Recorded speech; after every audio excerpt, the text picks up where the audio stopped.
Hello student, कल हम पढ़ाए थे शब्दों का वर्गीकरण पार्ट 1 में अध्याय 3 शब्द तथा वाक्य विचार। आज हम पढ़ाएंगे अर्थ के आधार पर शब्द के भेद, शब्द के अंग। शब्द जो होते हैं वो कितने प्रकार के होते हैं। शब्द अर्थ के आधार पर शब्द के अंग तो जो होते हैं शब्द वो होते हैं दो प्रकार के। एक है, पहला है सार्थक शब्द और दूसरा है निरर्थक शब्द। अब देखिए, सार्थक शब्द किसे कहते हैं? जो शब्द किसी अर्थ का बोध कराते हैं। जैसे सिंपल सी बात है, एकदम सरल है। आपको अगर पूछा जाएगा सडनली कि सार्थक शब्द किसे कहते हैं, क्वेश्चन आता है, तो आपको उसको रटने की आवश्यकता नहीं है। आप उसे मत रटो, सबसे इजी वे पे याद करिए। जो शब्द किसी अर्थ का बोध कराते हैं, जो शब्द होते हैं, जैसे घर एक शब्द है, ये अर्थ का बोध कराते हैं। घर तो हमको पता चलता है ये घर है, हमको पता चला घर है ना ये। अब हम इसको उल्टा लिखते हैं घ, तो ये क्या है? गलत है। और ये क्या है? सही है। तो ये क्या है? उल्टा है, इसका कोई अर्थ नहीं निकलता। तो इसे हम क्या कहेंगे? निरर्थक शब्द। और इसे क्या कहेंगे?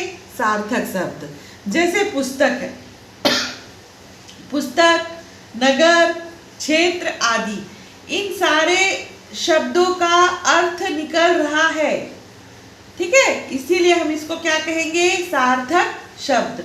जो शब्द किसी अर्थ का बोध कराते हैं, जो शब्द किसी अर्थ का बोध कराते हैं, उन्हें सार्थक शब्द कहते हैं।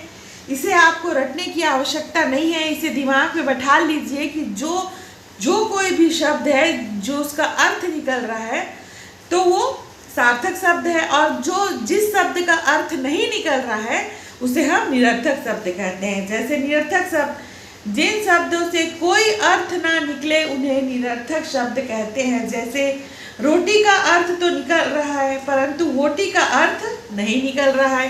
खाना का अर्थ निकल रहा है, पर वाना का अर्थ नहीं निकल रहा है। तो ये जो ओटी, खाना, वाना, वानी, वाला, ये सब जो है ना, ताला वाला, जो ये शब्द है, ताला का तो अर्थ निकल रहा है, सार्थक शब्द है। पानी सार्थक शब्द है, खाना सार्थक शब्द है, रोटी सार्थक शब्द है, परंतु वोटी, वाना, वानी, वाला, ये सब क्या है? निरर्थक शब्द है।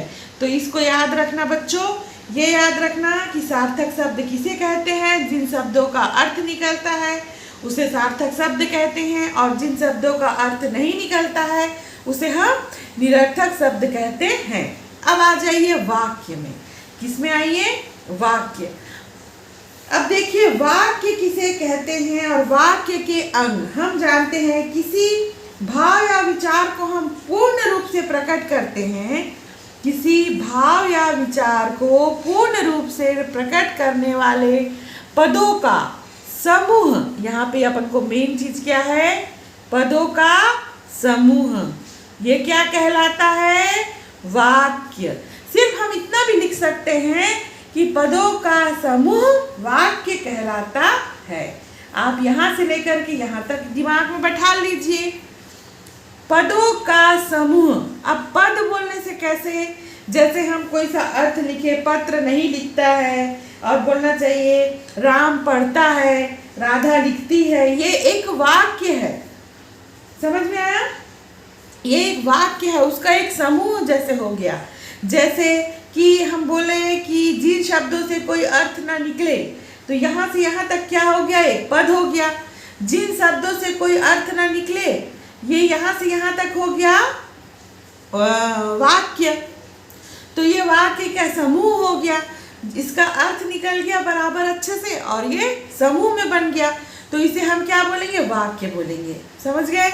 भाव या विचार को पूर्ण रूप से प्रकट करने वाले पदों का समूह वाक्य कहलाता है। तो आप यहाँ से भी लिख सकते हैं, किसी पदों का समूह वाक्य कहलाता है। सरल शब्दों में याद कर लीजिए, एकदम कठिन दिमाग में रटना तो है ही नहीं, बस दिमाग में रखना है कि वाक्य किसे कहते हैं और अर्थ के आधार पर शब्द के कितने भेद होते हैं। अब बताइए आप, शब्द के कितने भेद होते हैं, शब्द के कितने अंग होते हैं? शब्द के 2 अंग होते हैं, सार्थक शब्द और निरर्थक शब्द, ये याद हो गया। अब देखिए वाक्य, वाक्य के अंग होते हैं उद्देश्य और विधेय। एकदम इजी है, बहुत सरल है, बिल्कुल कठिन नहीं है। वाक्य के अंग कितने होते हैं? उद्देश्य और विधेय। उद्देश्य मतलब जैसे कि आप सरल शब्दों में ले लीजिए, पापा, आपके पापा, आपके पापा समझ जाओ, रामू यहाँ पे लिखा है, आप रामू को मत जाइए, मत देखिए, ये एग्जाम्पल है, ये क्या है? उदाहरण है, उदाहरण हम जिसको बोलते हैं। आप देखो उद्देश्य क्या है, जैसे पापा हैं, अगर आपके पापा पूरा घर संभाले हैं, काम करके आते हैं, पैसा कमा के लाते हैं, तो पैसा कमाना, पापा जब हैं, पापा हैं तो पैसा आ रहा है, पापा हैं तो पैसा आ रहा है, और पापा नहीं रहेंगे तो पैसा नहीं आएगा। तो ए पापा हैं बोल करके उद्देश्य क्या है? पापा, पैसा आ रहा है, कब आ रहा है पैसा? विधेय है, सेकंड है, सेकंड उसमें आ जाएगा, लाइन में आ जाएगा। पापा हैं तो पैसा आ रहा है, और उसी तरीके से रामू है तो पत्र लिख रहा है, रामू नहीं होता तो पत्र कौन लिखता? तो क्या हो जाएगा? जो उद्देश्य है वो क्या है? उद्देश्य क्या है? रामू, पापा, ये क्या है? उद्देश्य में आते हैं। पत्र लिखना, लिखता है, खाना, मम्मी है, मम्मी अगर यहाँ रहता तो मम्मी, या माता, माता में क्या आएगा? माता अच्छा खाना बनाती है, तो उद्देश्य क्या है? माता। विधेय क्या है? माता अच्छा खाना बनाती है, समझ गए? विधेय में क्या आएगा? अच्छा खाना बनाती है, और माता ही नहीं रहेगी तो अच्छा खाना कौन बनाएगा? समझ में आया? ये है उद्देश्य जो काम को करता है, हम जिसको बोलेंगे कर्ता।